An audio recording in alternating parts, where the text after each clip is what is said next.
Kalau menurut saya ada dua kemungkinan ya. Ganjar memang dizolimi atau Ganjar sedang dibuatkan skenario untuk flying victim. Ya, karena kita tahu bahwa elektabilitas Ganjar ini jauh di atas Puan. Ini fakta yang tidak terbantahkan, gitu ya. Itu fakta yang tidak terbantahkan. Akui kekuatan Ganjar. Viral tersebar video Irma Suryani Caniago diam-diam dukung Ganjar. Elektabilitas makin melejit. Kini lebih pilih Ganjar daripada Anies jadi presiden. Ditulis oleh tim redaksi jurnal, dikutip dari berbagai sumber. Halo, kembali berjumpa dengan suara Fani Bakri di channel Media 45. Jadi, melihat karakter Surya Paloh sebagai pengusaha, saya kok mengira Anies akan ditinggalkan oleh Nasdem. Mungkin fase pertama Nasdem akan menawarkan Anies Baswedan sebagai calon wakil presidennya Prabowo Subianto. Tapi kalau nanti Prabowo menolak, maka Nasdem akan tinggalkan Anies dan bergabung dengan KIB yang dikomandani oleh Gerindra. Nasdem meninggalkan Anies, Demokrat dan PKS menjadi oposisi, maka kita semua akan mengucapkan sayonara Anies, selamat tinggal. Bahkan kalau kita sandingkan dengan suaranya Pak Prabowo pun sebenarnya suaranya nggak terlalu jauh, masih sebatas margin of error dengan Prabowo, suara elektabilitas Ganjar. Nah, tentu ini menjadi satu modal bagi PDIP untuk bisa melepas dua peluru di Pilpres 2024 nanti. Ya, Nasdem tidak mungkin mempertahankan Anies Baswedan ketika kebuntuan penentuan cawapresnya masih saja terus terjadi. Jadi kemungkinan nanti Nasdem akan keluar dan mencari koalisi baru.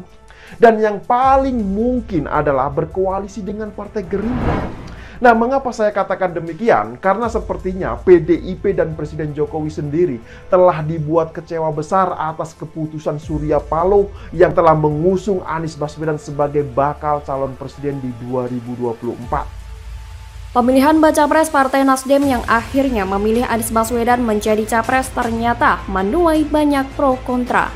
Lihat saja banyak juga kader ataupun elit Nasdem yang memilih mundur karena tak setuju dengan penunjukan Anies Baswedan sebagai baca pres.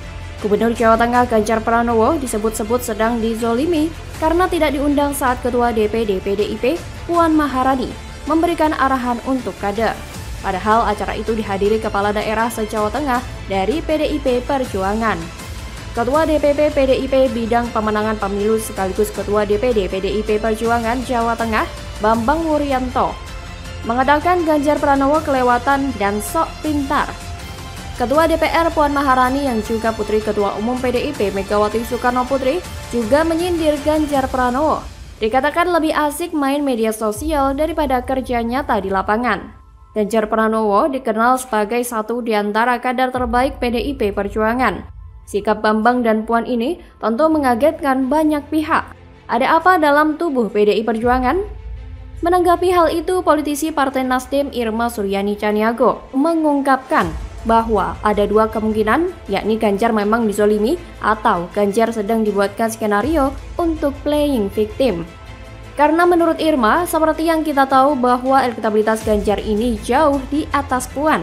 Ini fakta yang tidak terbantahkan. Bahkan, menurut Irma, kalau disandingkan dengan suara Prabowo pun sebenarnya suara Ganjar tidak terlalu jauh. Masih sebatas margin of error. Irma juga menyebutkan bahwa ini sebagai upaya tes ombak dari PDIP. Ketika Ganjar dizolimi, apakah publik masih mendukungnya atau elektabilitasnya masih tetap naik? Karena sesuai dengan konstitusi kita, setiap warga negara Republik Indonesia berhak memilih dan dipilih dalam kontestasi pemilihan legislatif, pemilihan presiden, maupun pemilihan kepala daerah. Jadi, di mana salahnya Ganjar jika punya keinginan jadi presiden? Tapi Irma sendiri berharap bahwa Ganjar benar-benar dizolimi, supaya elektabilitasnya bisa terbang tinggi dan bisa mencapai posisi yang ia inginkan. Karena Irma mengakui bahwa ia juga mengharapkan Ganjar bisa jadi presiden Republik Indonesia. Irma mengakui Ganjar merupakan salah satu kader terbaik PDIP. Harusnya PDIP membiarkan Ganjar berjuang sendiri jika partai ternyata telah menentukan calon yang lain. Jangan malah membuat publik antipati dengan melarang dan merendahkannya.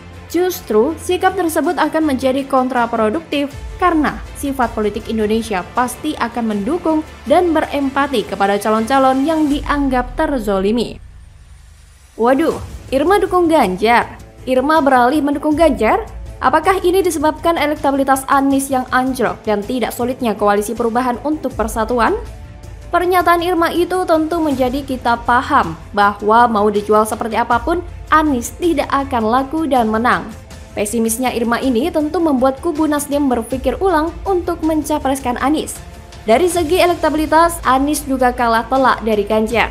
Memasuki 2023 sampai survei terakhir di awal Mei 2023, elektabilitas Anies mengalami penurunan yang signifikan. Dari 28,1% pada Desember 2022 menjadi 19,7% di awal Mei 2023. Penurunan pada Anies sekitar 8,4%. Sejalan dengan elektabilitas yang menurun, tingkat kesukaan atau likability publik pada Anies juga mengalami penurunan memasuki 2023. Pada Desember 2022, likability Anies mencapai 78%, menjadi 70% pada survei 30 April sampai 7 Mei 2023. Pertanyaannya adalah, mengapa keterpilihan dan kedisukaan Anies merosot?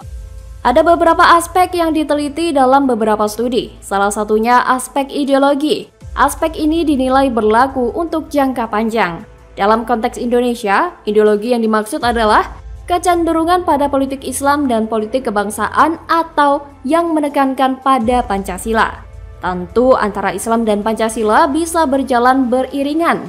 Namun Islam dan Pancasila bisa dilihat sebagai sebuah spektrum ideologi publik. Tapi dalam kasus Anies, dia hanya mementingkan agama. Sedangkan Ganjar antara politik, Islam dan Pancasila sama-sama kuat. Hal inilah yang mungkin menyebabkan Irma Chaniago beralih dukungan ke Ganjar. Bagaimana kalau menurut Anda? Ya karena setelah Nasdem mendeklarasikan Anies sebagai capresnya, secara survei ternyata malah semakin turun.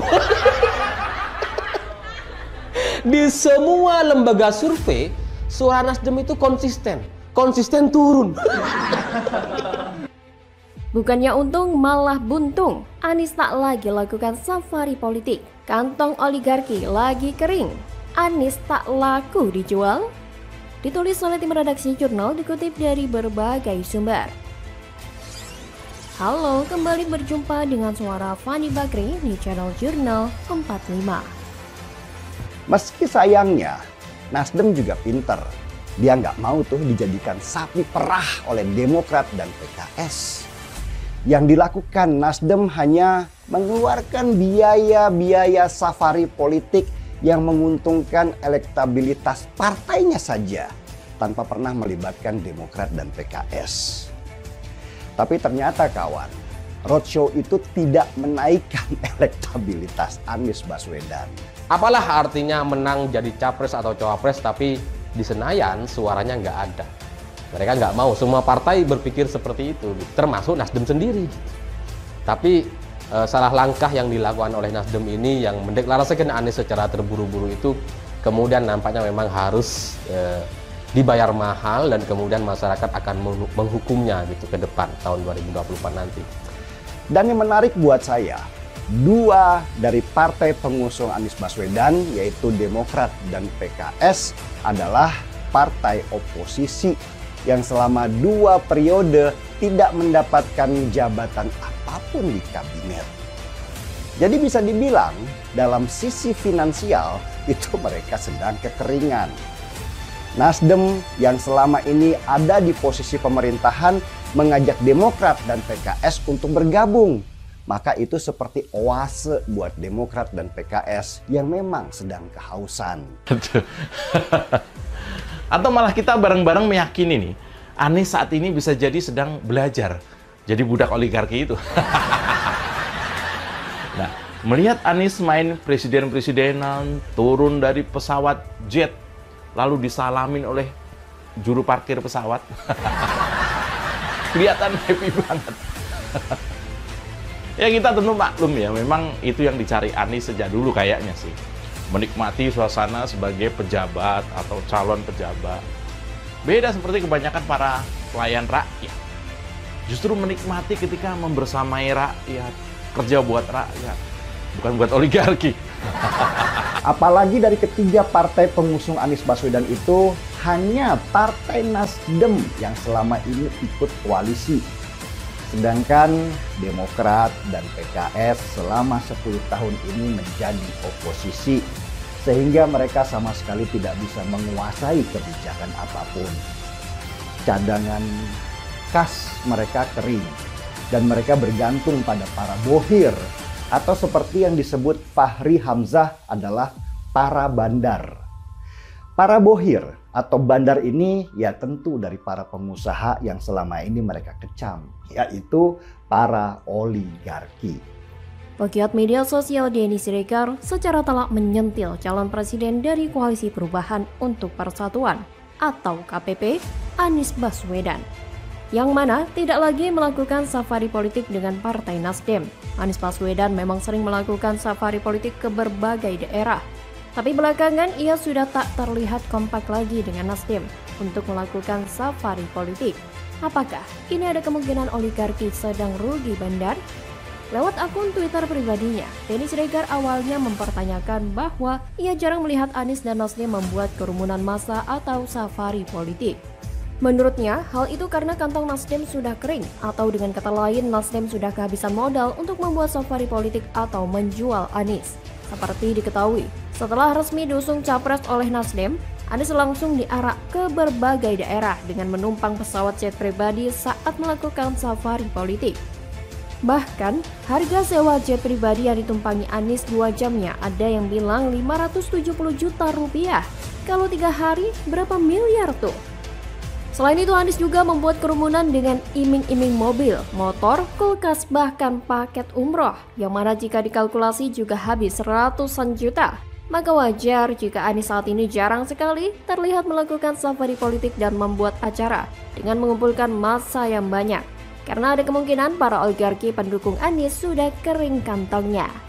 Mereka sudah capek mendukung Anies, bukannya untung malah buntung. Udah keluar duit banyak tapi elektabilitasnya malah anjlok parah. Bahkan tingkat kesukaan publik terhadap Anies terus anjlok sampai 68%, turun jauh dari sebelumnya 73%. Sedangkan yang paling tinggi adalah Ganjar Pranowo dengan angka 82% dan Prabowo 80%. Apa yang Anies tanam semasa menjadi gubernur DKI akhirnya sudah masuk musim panen. Intinya publik makin tidak suka dengan Anies karena reputasinya sebagai ahli merangkai kata sudah terkenal di seluruh Indonesia. Ditambah lagi dengan cap politik identitas yang sudah melekat kuat seperti lem. Anies mau menyesal pun mungkin sudah tidak bisa lagi. Warga DKI tidak akan lupa dengan janji Anies di mana warga akan punya rumah sendiri. Tapi semua itu ternyata tipu-tipu supaya warga terpesona dengan Anies lalu memilih dia sebagai gubernur DKI. Warga DKI tidak akan pernah melupakan demo-demo munafik berkedok bela agama, tapi disusupi dengan politik identitas untuk menyerang lawan politik Anies. Anies merangkul kelompok seperti itu tanpa merasa bersalah, apalagi minta maaf. Kalau ada yang tidak suka atau bahkan banyak yang benci dengan Anies, itu memang pantas buat Anies. Pemimpin yang berani menjual janji yang tak bisa ditepati adalah pemimpin yang tak layak dipercaya. Apalagi Anies berani berutang sampai 92 miliar rupiah. Dengan resiko tak tahu bagaimana harus melunasi jika kalah. Elektabilitas merosot, tingkat kesukaan publik juga merosot. Apa mungkin ini alasan kenapa kelompok sebelah dan mungkin para oligarki gencar menyuarakan narasi Anies dijegal karena kantong mereka sudah kering? Survei memang tidak 100% tepat akurat, tapi semoga saja benar. Semoga ini adalah tanda bahwa memang Anies tidak diterima mayoritas rakyat Indonesia.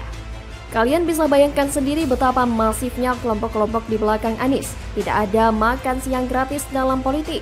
Camkan itu baik-baik. Negara ini sedang dalam incaran kelompok besar yang ingin menguasai. Begitu jagoan mereka menang Pilpres, mereka bebas dan bisa pesta besar. Tapi mereka takut ketahuan. Mereka tidak ingin diketahui, mereka ingin jagoannya dipersepsikan bersih dan tidak ada yang menunggangi. Begitu menang Pilpres, ujung-ujungnya bakal ketahuan. Mirip dengan skenario Pilkada DKI Jakarta, seiring berjalannya waktu, satu persatu bau busuk mulai tercium. Kelebihan bayar, banyak proyek tak jelas dan boros. Formula E. Boros artinya dermawan, kelebihan bayar adalah dermawan. Dermawan ke siapa? Silakan tanya ke Anies saja. Dia bisa jawab, tapi mungkin tak akan mau jawab. Bagaimana kalau menurut Anda?